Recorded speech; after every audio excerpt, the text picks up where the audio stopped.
Hi everyone, let's talk about The Weeknd. Canadian artist Abel Tesfaye, under the name The Weeknd, started to make waves in the early 2010s when he dropped his 3 mixtapes in 2011. House of Balloons to start off with, Thursday, and then Echoes of Silence. This all culminated into a triple disc album known as The Trilogy. What The Trilogy did for alternative R&B was breathe new light into the sound. It was really the catalyst to the alt R&B that we would hear throughout the 2010s. While not the first person to reinvent the wheel, he pretty much added an axle to 2 wheels, making alternative R&B one of the driving genres in the 2010s. I will be honest and say that I am not the hugest fan of the Trilogy series or any of Abel's albums. I just think his style and his sound was something that I just couldn't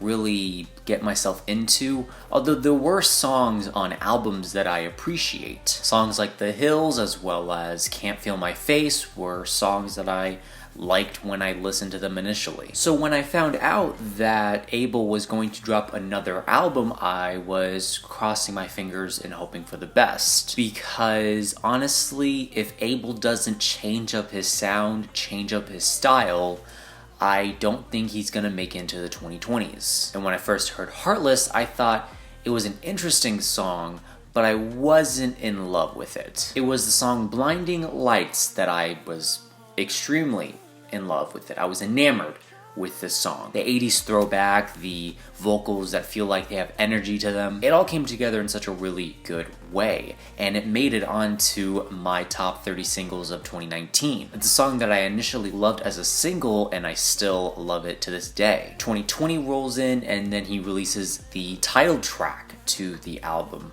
After Hours. A song that I also very much like as a single, and I like it in the context of this record as well. So for me, at least, up until this point, Abel was 2 for 3, which is better than 1 for 3 or 0 for 3. I was kind of hoping for 3 for 3, but when I heard After Hours, it made me curious to check out Heartless, and it switched, something clicked with me, and I'm like, oh, okay, this song is actually really good. So now Abel is 3 for 3. I'm hoping for the best on this album. So let's cut to the chase here.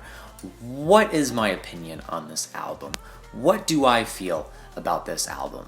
Well, I can say for sure that finally I enjoy a Weeknd project. And I think this reinvention of The Weeknd is actually something that he needed. Like I said earlier, if he didn't change up his sound or his style, he would have been stuck in the 2010s. Because the Trilogy series was a very important moment for music in the 2010s, but his other albums that preceded it, like Starboy or Beauty Behind the Madness and the other one, Kissland, showed that Abel was really running out of ideas. But now that we have After Hours, now that we see a reinvention, I think this is probably my favorite Weeknd album. There is a problem with this album, however, and this is a problem that other people have noted in their reviews and their listens on the record, is that the first half of this album is it lacks the same energy as the second half, and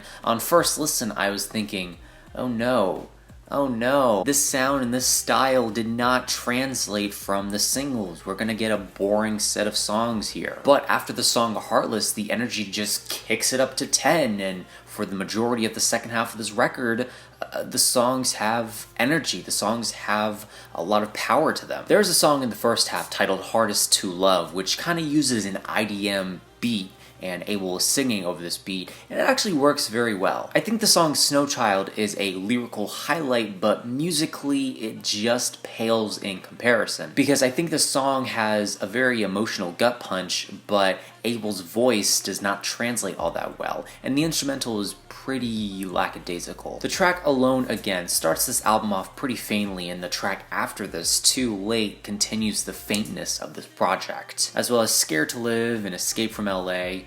But then, again, like I said, Heartless just changes the energy, and from track 7 to track 14, with the exception of Repeat After Me, the interlude track, the energy is kept up through the entire project. The song Heartless was produced by Metro Boomin, and that's pretty obvious when you listen to the track. The hi-hats are juxtaposed to these very warm synths, these driving kicks that are just so danceable. It all comes together in such a beautiful way on this track. The 80s pastiche that Abel is doing on this record just bleeds through on this song in particular. And Abel has a lot of energy on this song.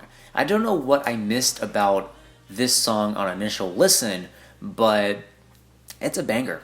It's a banger. You have the song Faith that I think does the same idea, but there's more of a cinematic feeling to this. It's still a good song nonetheless, and then we get to the track Blinding Lights, initially a favorite of mine going into this album, and still a favorite of mine after listening to this project as a whole. These bright synth chords that are playing throughout this entire track and the scuzzy bass that's underneath these all just meld in such a really good way, and Abel over this track is just so beautiful. Sin City's cold and empty. It's just a really good song as a whole, and this energy is kept up through the entire track. The only complaint is that I wish it was longer.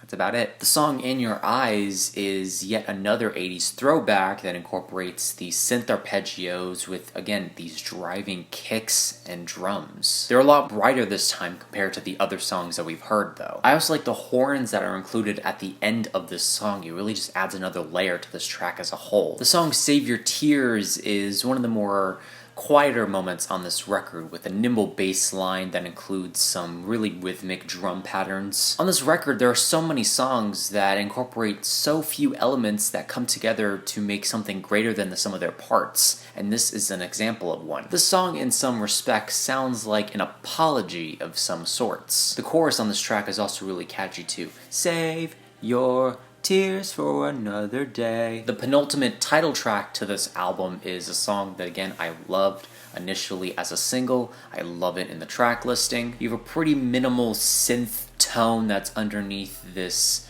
clicky sound that's pretty much throughout this entire track. Then you have Abel kind of murmuring over this very simplistic instrumental, and then the drop happens, which basically means the drums kick in. On first listen, I was waiting for something to happen, and then the drums kicked in, and I'm like, oh.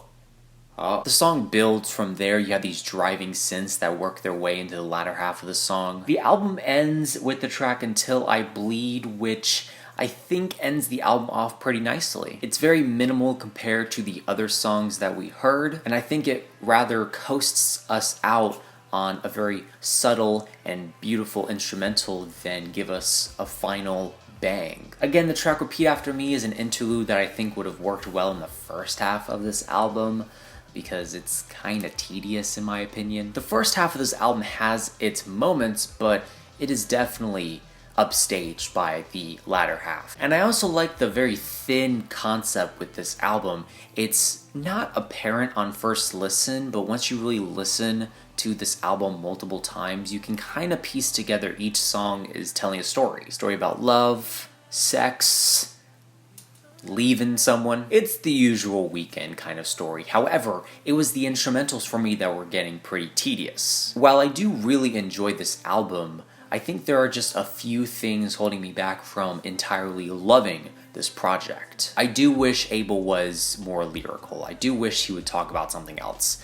But for those that really enjoy the Weeknd's material, they are certainly going to enjoy this album. And I do find the reinvention of the Weeknd to be something that makes me more excited for other projects to come. So good album, great album, I really enjoy it. For me personally, it's a very strong B+, but I am curious to know what are your thoughts and opinions on this album down below. Let me know what albums you want me to review next, and that is it. Leave a like, comment, share, do whatever you want. Let me know how I can improve future videos down below. Remember, this is only my opinion because music is subjective.